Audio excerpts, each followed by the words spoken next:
Pendeta, suster, saudara-saudara yang terkasih dalam Kristus, pada hari ini Tuhan mengajak kita bersama untuk menjadi garam dan terang dunia. Garam dan terang dunia ini simbol yang sangat sederhana, tapi punya makna yang sangat dalam. Beberapa hari lalu saya ke Makau untuk hadiri perayaan 450 tahun kesukaan Makau. Karena kami tiba lebih awal, kami makan dulu di rumahnya SPD, di daerah SPD. Ketika makan, saya makan apa ini? Tidak ada rasa. Lalu yang masakan mau semua makanan tidak ada garam, karena dua rumah SPD nya kita. Yang baik sudah pantas makannya terasa hambar. Karena takutnya kalau terlalu banyak garam nanti tensinya naik, jadi mereka sudah terbiasa makan tanpa garam. Tapi bagi saya tidak biasa karena tidak ada rasa. Saudara-saudaraku terkasih, dalam kehidupan kita, garam itu barang yang sangat sederhana, tetapi sangat kita butuhkan di dalam segala kegiatan kita, terutama ibu-ibu memasak pasti dengan garam. Kemudian kita memberkati air juga dalam gereja, kita juga menggunakan garam. Lalu terkadang juga garam digunakan untuk apa? Mengawetkan makanan. Dulu kita belum punya kulkas, zaman dulu tidak ada kulkas. Lalu kita belum pakai apa? Pakai garam. Salah satu cara untuk mengawetkan. Garam hal yang kecil, tetapi memiliki fungsi yang luar biasa dan sangat-sangat berguna untuk kita. Coba bayangkan sekarang semua garam sebetulnya dimusnahkan, bagaimana? Pasti susah. Terutama yang hobi makan pasti kan bingung karena makanannya. Demikian pula terang. Terang itu menjadi hal yang sangat penting yang membantu kita untuk bisa melakukan banyak hal. Hari ini kita ada bisa, kalau semua lampu dimatikan gelap, kalian tidak bisa lihat muka saya tidak bisa lihat muka kalian, hanya dengar suara, kita tidak tahu mau jalan kemana, mau keluar kemana tidak tahu, karena semuanya gelap. Coba bayangkan semua dunia gelap, tidak ada terang, tidak bisa berbuat apa. Mau jalan tidak bisa, mau kerja tidak bisa, mau masak tidak bisa, melakukan apapun tidak akan bisa tanpa cahaya, tanpa terang. Yesus menggunakan dua simbol ini untuk mengajak kita bersama. Inilah kita, inilah identitas kita yang sudah sejak awal dijadikan oleh Allah sebagai orang yang berguna satu terhadap yang lain. Inilah identitas kita yang sudah sejak awal dijadikan oleh Allah sebagai orang yang berguna satu terhadap yang lain. Kalau kita menjadi orang yang tidak berguna, itu artinya apa? Melawan kodrat kita.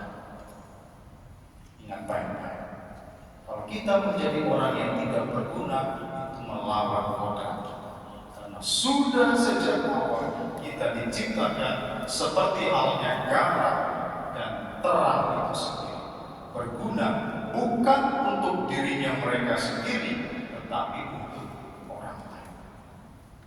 Maka dalam bacaan Injil sangat jelas Yesus mengatakan dalam perumpamaan ini, jika garam itu menjadi tawar, bagaimana lagi dia dihasilkan? Tidak akan lagi berguna selain dibuang dan diinjak-injak orang. Karena dia sudah melawan kodratnya. Dia seharusnya asin. Kalau dia tidak asin, maka untuk apa dia? Tidak akan dipakai. Saya ingat dulu ketika kecil itu kalau kami di sana tempat saya itu garam seperti batu, garam apa namanya? Garam kasar. Itu asinnya luar biasa, karena itu asin. Tapi sekarang garamnya halus sekali. Kadang-kadang saya rasa seperti gula. Tulisannya garam tapi rasanya beda.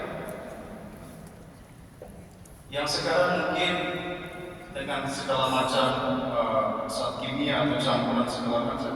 Jadi ada kalanya tidak menampilkan identitas garam yang sesungguhnya. Dia itu garam, tetapi rasanya seperti gula atau rasanya seperti yang bukan garam. Tapi kalau dulu yang asli, yang seperti batu, itu luar biasa. Itu memang identitas garam yang sesungguhnya. Secuil saja bisa menghasilkan satu panci sup, karena asinnya memang asin. Saudara-saudara terkasih, kita diajak bersama pada hari ini untuk menjadi garam dan terang, menjadi orang yang berguna untuk Tuhan, untuk masyarakat, untuk komunitas, dan untuk keluarga. Maka pertanyaan saya, apa kita sudah jadi orang yang berguna? Kalau belum jadi, pikir baik-baik melawan kodrat. Karena kita diciptakan menjadi orang yang berguna. Ya, pada hari ini juga kita akan melantik para pengurus yang baru. Tadi di paroki juga saya habis melantik para misdinar yang baru dan mengutus mereka. Sekarang di sini saya akan melantik para pengurus yang baru dan mengutus mereka. Pesan saya untuk para pengurus yang baru, Anda dipilih dan dilantik menjadi garam dan terang, bukan menjadi problem. Jelas, Anda dilantik menjadi garam dan terang, bukan menjadi problem. Jadilah orang yang berguna, bukan jadi orang yang tidak berguna. Kita diajak bersama di sini untuk menjadi garam dan terang, berarti kita diminta untuk memancarkan terang itu kepada yang lain. Kita diajak untuk memancarkan bahwa kehadiran kita juga membuat orang lain merasakan kehadiran Allah. Coba kalau kita ingat seperti perayaan malam Paskah, itu biasanya diawali dengan gelap. Lalu begitu lilin Paskah datang ke arah masuk, semua mata tertuju kepada lilin Paskah. Karena apa? Satu-satunya terang yang ada pada saat perayaan itu adalah lilin Paskah. Dan semua kemudian apa?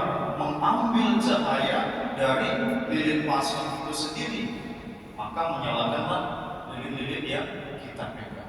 Itu simbol yang sangat mendalam yang ada dalam gereja kita, dalam liturgi kita, yang sebenarnya juga mengajak kita bersama. Inilah simbol terang yang sejati, itu ialah Allah, dan dari Allah itu kita diajak bersama untuk mengambil bagian sehingga kita bisa menjadi terang yang menerangi orang-orang yang ada di sebelah kita. Sering kali pada saat malam Paskah, karena umat begitu banyak, jadi yang biasa kita buat apa? Lilin Paskah jalan di tengah, lalu yang paling pinggir, umat paling pinggir, ambil dulu apinya, lalu kemana? Bagikan ke sana. Benar tidak? Kalau semuanya satu-satu ke sana, itu bisa 3 jam, 4 jam. Jadi itu mempercepat, yang paling pinggir ambil, bagikan ke sana. Itu simbol yang sangat luar biasa. Karena apa? Ketika kita sudah menjadi terang, kita diminta untuk membagi terang itu kepada orang yang ada di sebelah kita, kepada orang yang ada di sekitar kita, supaya jangan dijadikan milik sendiri, tapi semua orang akan merasa. Maka saudara-saudara terkasih, mari kita bersama pada hari ini, kita diajak bersama untuk menjadi orang yang berguna, bukan menjadi garam yang tawar, tapi garam yang asli, bukan menjadi cahaya yang disembunyikan, tetapi cahaya yang memancar, sehingga dimanapun kita berada, setiap orang bisa merasakan kehadiran Tuhan. Semoga Tuhan mengajak kita bersama untuk bisa berbagi kasih, berbagi kebaikan satu terhadap yang lain, sehingga dimanapun kita berada menjadi sumber kebaikan dan pahala.